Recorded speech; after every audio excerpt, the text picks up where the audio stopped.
Good evening, people. This is an instructional video to help you understand what's really going on with the sun. This is a never before shown explanation of what is actually really happening with the sun, and it's actually scriptural. Job 38 talks about the Dayspring. Hast thou commanded the Dayspring to know its place? It takes hold of the ends of the earth, that the wicked might be shaken out of it. I think that part is a metaphor, the wicked being shaken out of it. The wicked, in this case, thinking that the sun is within a heliocentric system, which is wicked. And so it's really orbiting around the inside of the earth, and you see that green area there. That green area is in the shape of a cylinder with a chubby center section. So it's a cylindrical shape. Get that here. There's perspective view here. If we zoom back out a little bit here, you see the green area, and then it's being intersected by those yellow lines. And the yellow lines I call the DDIZ.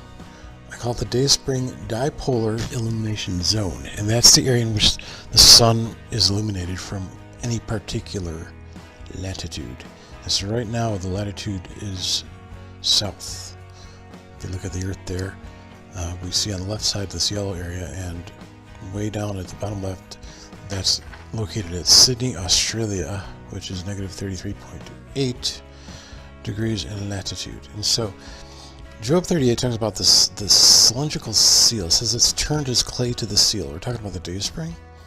And if you understand, cylindrical seals or cylinder seals, what they used in ancient times, what kings used in ancient times to seal documents, Cyrus or whoever else, Nebuchadnezzar, they used cylinder seals. And so I was making a comparison to cylinder seals and the Dayspring, or the area in which the sun operates. And so this is the correct understanding of what's going on here. And so what I'm going to help you understand is that from whatever latitude you're at, whether you're south or north, you're going to see a certain amount of daylight. And it works perfectly. If you go to SunCalc, you see the times of the sunrise and the sunset. It works perfectly like that. But this is the correct explanation of it. It's not in a heliocentric system, obviously. And so right now I'm going to go here and I'm going to show you. Let's go to this area here. Oops. Get my bearings straight here. Okay. So the green area is the cylinder. In the middle, you see the octahedron. You see the primer fields in the center of the octahedron. You see the jet pillar going northward up to the high arm of light. We see the high arm of light going high and then wrapping around down and hitting back at the sun. The sun is only a half of a sphere, or a little bit more than half, and the backside is flat and dark, so that didn't hit the vision. And then the sun illuminates its light on a curve. It hits the two glass spheres, and it branches out like that, like an onion shape, and then the part that doesn't hit the earth bends around back, and then it goes back into the primer field area, and it makes a complete circuit. Okay, so that's the understanding, the grounding for your understanding of this, getting your bearings straight here. And so we go to Sydney location, and within the DDIZ, the dipolar, what did I say? The Dayspring Dipolar Illumination Zone. What I have is I have this animating in a set number of frames, and so I have the sun making one complete 360 revolution in 48 frames. And so if you understand, there's 24 hours a day, and so with 48 frames we get one frame equaling 30 minutes, half an hour. Understand? So it makes a complete cycle in 48 frames, and right now it is 23.4 north. You see on the right there, it's way up high. It's at the upper edge of the Dayspring, or the cylindrical area. So and for June 21st, it's just going to make a complete revolution where it's just going completely horizontal like that. You understand? So I made one revolution here. Now if I go within the illumination zone, go back here a little bit and zoom in over there and forward my frame where the sun emerges. This would be sunrise. Remember, bending light. This is what's happening. You look at the sun, it seems to be straight across at eye level of the horizon, but it's the bending of the light, all converging because of the octahedral antenna, and so it's all converging upward. That's the whole universe is up in the middle of the Earth. And so right now it's at sunrise right there.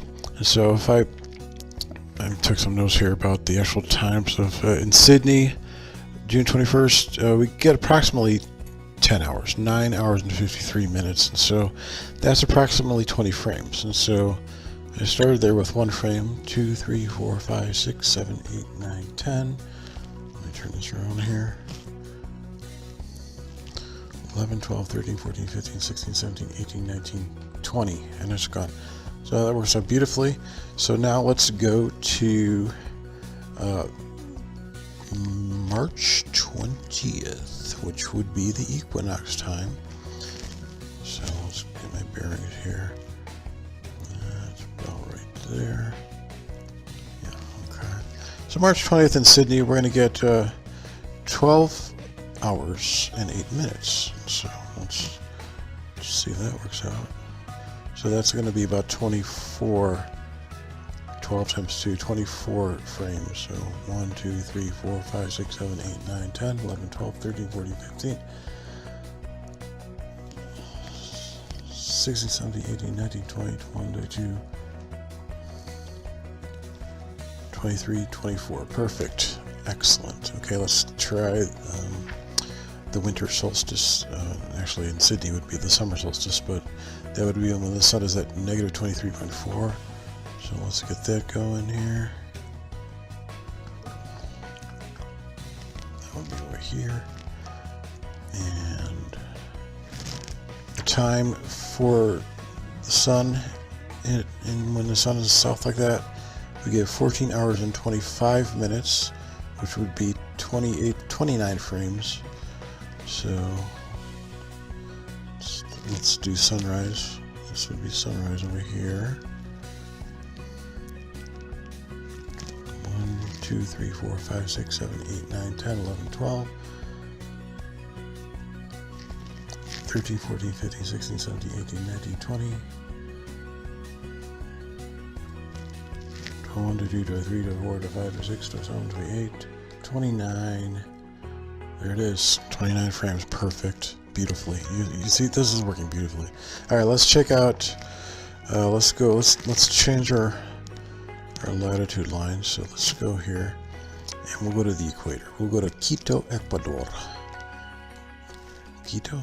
All right, there it is. There's the equator. Okay, so at the equator, you're gonna get the same, whether the sun is north, right in the middle of the equinox, or way south. You're going to get 12 hours, just a little bit over 12 hours, about 12 hours and 7 minutes. So let's, okay, I'm back. I had to actually reload the program because I don't know what I did. I rotated something and I didn't want to undo it without messing something up. So here I go at the equator, and like I said, you should get 24 frames or 12 hours. So the sun is in the north right now. See how if I zoom really far out, the what I call it, the D-dish, is at the equator on the left here, so it's going straight across. And so if I go into perspective, I should get 24 frames of sunlight. So let's check that out. Right there starts. See how it's starting right there? That's sunrise. So 1, 2, 3, 4, 5, 6, 7, 8, 9, 10, 11, 12, 13, 14, 15. 1, 2, 3, 24. So it's right there. A little bit more than 24. 12 hours and whatever, 8 minutes or something like that. So that's going to be the same at the north, the equinox time, which would be about right there. Let's check that out.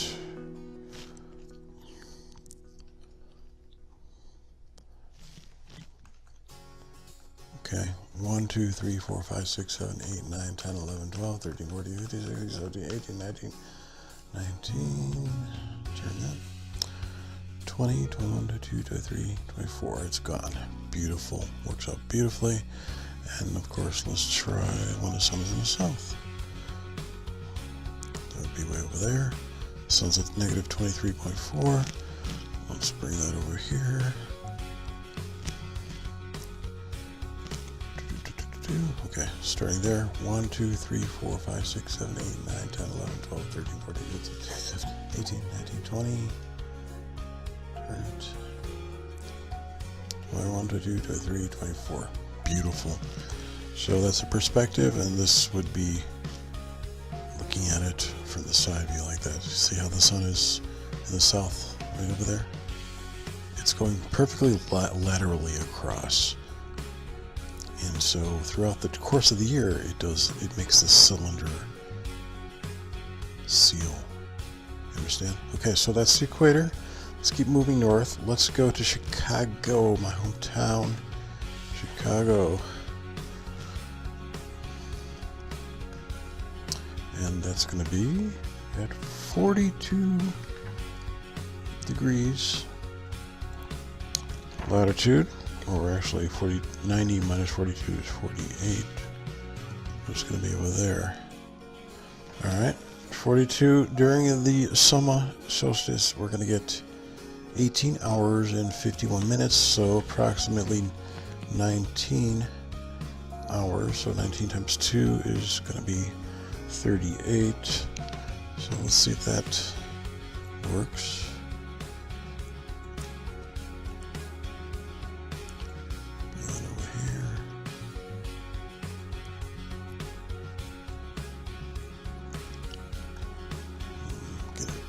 The sun actually begins to rise. Gonna be okay. 1, 2, 3, 4, 5, 6, 7, 8, 9, 10, 11, 12, 13, 14, 15, 16, 17, 18, 19, 20. Let's turn it. 1, 2, 3, 4, 5, 6, 7, 8, 29. And it's right there. One thing I haven't shown in this, when I reopened this, I didn't get my details going, so let me do that really quick here. Oh, appreciate that.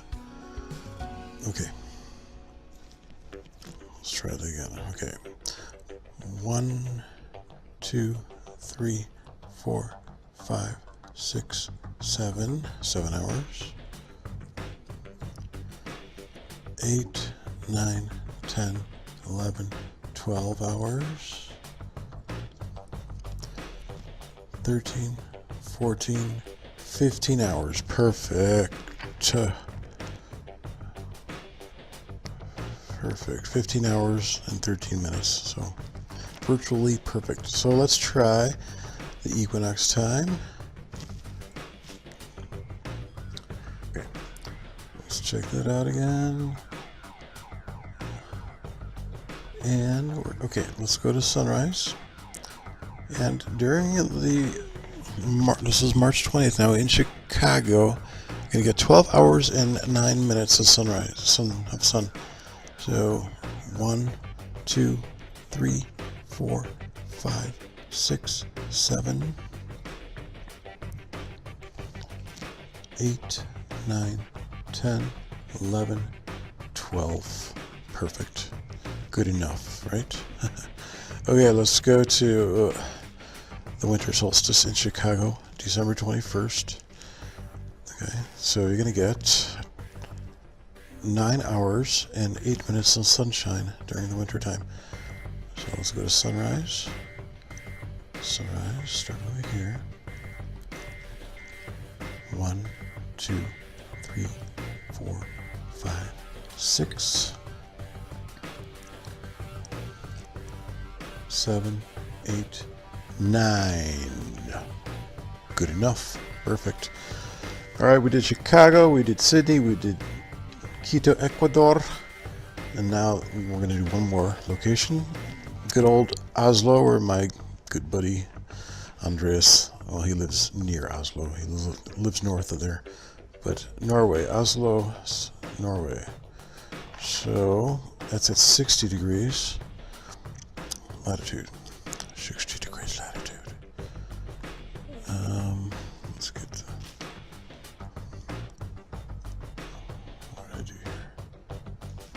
go back.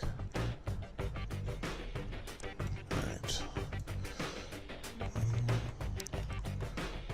60, which would be 90 minus 60 is 30. There it is. Oslo, way on top there. Okay. So it's the D-Diz is splitting, not really bifurcating, but it's splitting the cylindrical steel like that now.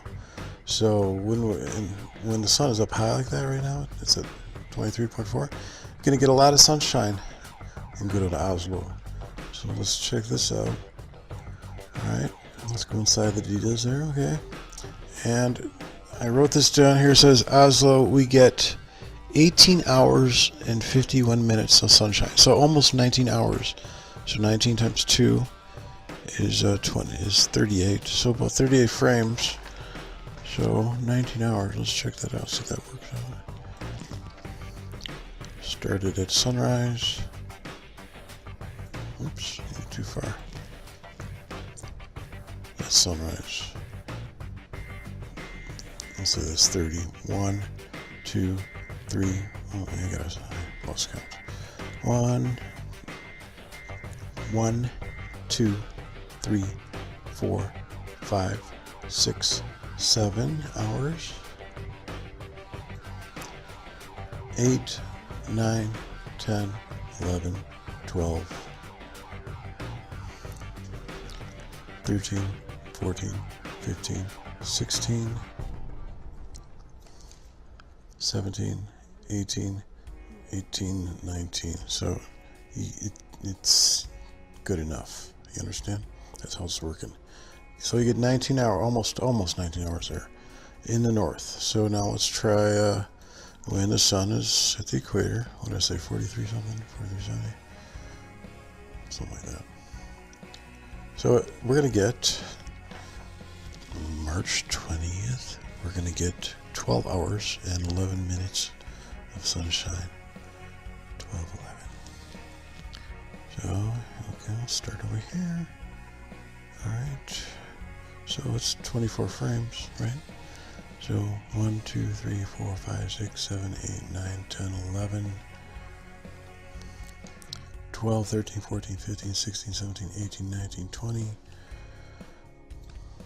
1, 2, 3, 23, 24. Bingo! Bingo, bingo, bingo. Alright, let's do one more, and that's going to be at this in the wintertime in Oslo. Wintertime in Oslo, and we only get 5 hours and 54 minutes of sunshine in the wintertime in Oslo. So it's 6 hours, and so 6 times 2 is going to be 12 frames. So hold on. All right. 1, 2, 3, 4, 5, 6, 7, 8, 9, 10. 10, 11, and 12, it's gone. So you see how it's way there in the south over there like that? It's just going straight across horizontally, but it only catches this left side during the winter time in Oslo, Norway.